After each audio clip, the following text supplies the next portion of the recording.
mẹ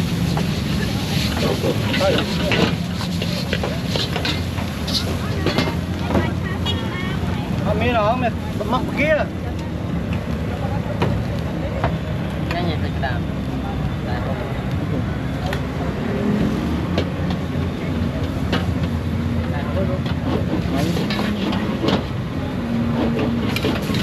sao sao thôi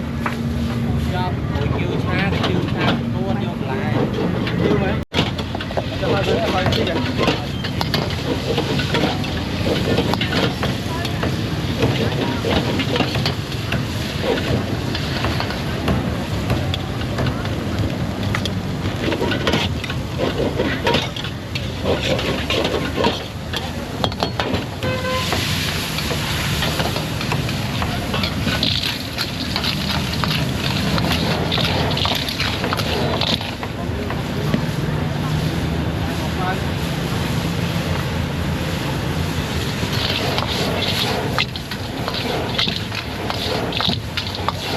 ra khai chưa cho lại mui